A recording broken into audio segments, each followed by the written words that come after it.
ప్రదీప్జీ, ఇంకొకటి మనకు యజ్ఞాలు హోమాలు చేస్తూ ఉంటారు కదా. అవును. దీనివల్ల పర్యావరణానికి పొగెళ్ళడం వల్ల పొల్యూషన్ పెరుగుతుంటుంది కదా. ఓకే. సో పాతకాలంలో యజ్ఞాలు హోమాలు చేయడం వల్ల వానలు పడుతుంది, అవును.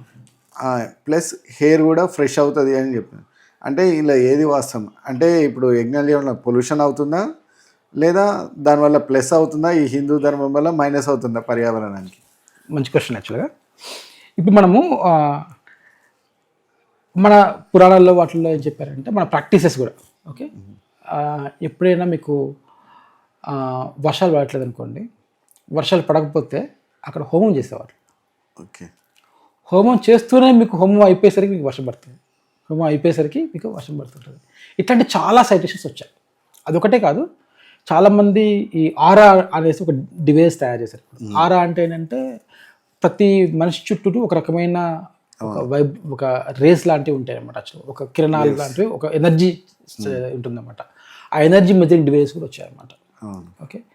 ఈ ఆరా మెజరింగ్ డివైజెస్ మీరు హోమం చేసిన తర్వాత మీకు ఆ డివైస్ మీ దగ్గర పెడితే మీకు ఆ ఆరా సైకిల్ ఏదైతే ఉందో ద ఎనర్జీ లెవెల్స్ పెరుగుతాయి. ఈ డివైజెస్తో సైంటిఫికల్లీ ప్రూవెన్ థింగ్స్. అంతే, అక్కడ యజ్ఞం చేసినప్పుడు అక్కడ కూడా రకరకాల ఎనర్జీస్ వస్తున్నాయి, అక్కడ ఆ ఎనర్జీస్ వస్తున్నాయి. ఇవన్నీ తర్వాత సంగతి. మీరు చిన్న ఎగ్జాంపుల్, భద్రాచలంలో శ్రీరామనవమి కళ్యాణం జరుగుతుంది, సమ్మర్లో జరుగుతుంది మీకు. ఓకే. మీరు కావాలంటే చూడండి, ఆ రోజు వర్షం పడుతుంది. నేను చిన్నప్పటి నుంచి గమనిస్తున్నాను. నేను పలావచ్చులో ఉన్నాను, చిన్నప్పటి నుంచి అన్ని చోట్ల, ఎక్కువ చోట్ల ఎక్కడైతే ఎక్కువ జరుగుతుందో అక్కడ మీకు పడుతుంది. మీరు మాస్ గ్యాదరింగ్ విత్ హోమము ఇవన్నీ జరుగుతున్న చోట్ల మీకు వర్షం పడుతుంది. మీరు సింపుల్ గమనించండి. సింపుల్ లాజిక్ ఏంటంటే భద్రాచలంలో మాకు స్టాండర్డ్, చిన్నప్పటి నుంచి మాకు స్టాండర్డ్ ఏంటంటే శ్రీరామనవమి వచ్చిందంటే ఆ రోజు వర్షం పడుతుంది. తర్వాత మా ఎండ ఎక్కువ అవుతుంది, వేరే విషయం, కానీ ఆ రోజు మాకు వర్షం పడితే తీరుతుంది. అంటే హోమాలు ఎక్కడైతే జరుగుతాయో అక్కడ ఖచ్చితంగా. ఇదంతా ఒక సైన్స్ విత్ స్పిరిచువాలిటీ టుగెదర్ అండి. అది అట్లనే మీకు హోమం చేసినప్పుడు ఇప్పుడు కొత్తగా అగ్రికల్చర్, నేను న్యాచురల్ ఫార్మింగ్లో ఉన్నాను కాబట్టి నాకు ఆ ఐడియా ఉంది.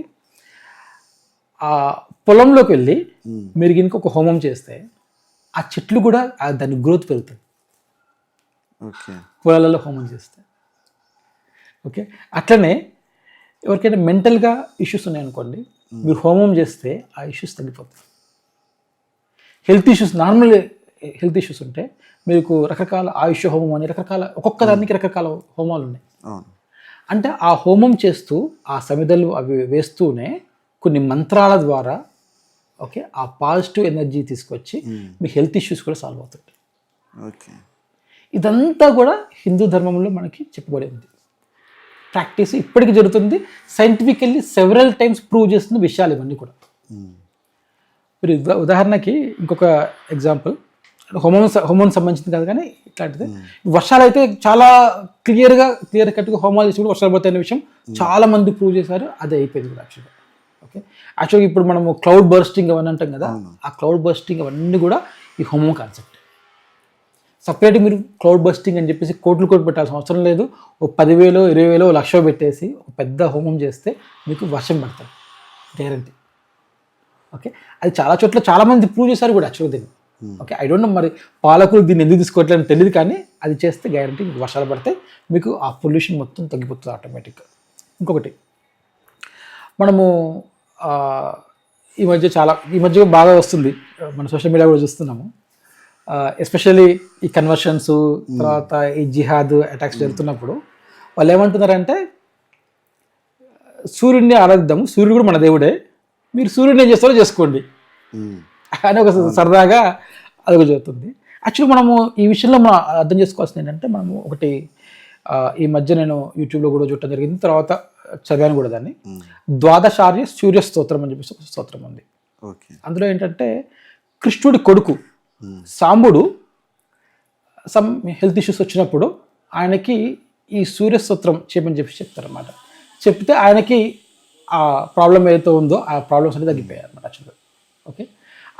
చదివాను, అది చదివితే ఏమైనా వస్తుందంటే మధుమేహము, అతిరోగము, ఇట్లా రకరకాల పేర్లతో అందులో స్తోత్రంలో మీరు సింపుల్గా వెళ్ళి చూస్తే మీరు మధుమేహం ఉందనుకోండి, ఉమ్.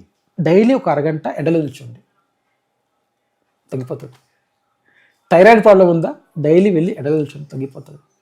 హార్ట్ ప్రాబ్లమ్స్ అంటే మీకు కొలెస్ట్రాల్ అట్లాంటి వాటితో లింక్ అయిన హార్ట్ ప్రాబ్లమ్స్ ఉన్నాయా, డైలీ ఎండలో నిల్చోండి, చెమటలు కక్కేంత వరకు కూడా ఉండండి, ఆ వేడి బాగా వచ్చేంత వరకు కొలెస్ట్రాల్ మొత్తం తగ్గిపోతుంది.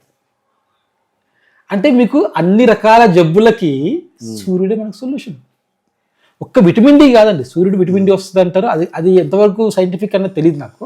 విటమిన్ డి ఎక్కువ పాలు అట్లాంటి ఫుడ్తో వస్తుంది, కానీ దాని నుంచి విటమిన్ డి వస్తారా తెలియదు, కానీ మనకి సూర్యుడి దగ్గర నుంచి ఒక రకమైన ఊర్జ వస్తుంది, అంటే ఒక ఎనర్జీ వస్తుంది. ఆ ఎనర్జీ చాలా వస్తుంది. ఇదంతా కూడా మనకి హిందుత్వంలో చెప్పబడి ఉంది. ఇదంతా కూడా సైన్స్. ఇట్లాంటి సైన్స్ అంతా కూడా మనకి హిందుత్వంలో ఉంది. ఇదంతా కూడా మన పర్యావరణానికి అనుకూలంగా ఉండేదే. అంటే మనం డైలీ వెళ్ళి పర్యావరణం అంటే పర్యావరణము, హెల్త్ అన్నిటికీ లింక్డ్ ఇది అనమాట. అసలు ఇట్లా మనము దాన్ని మనం చేసుకోవచ్చు. ఇది మనం యజ్ఞాల గురించి చెప్పినప్పుడు ఇది మనం చేయొచ్చు.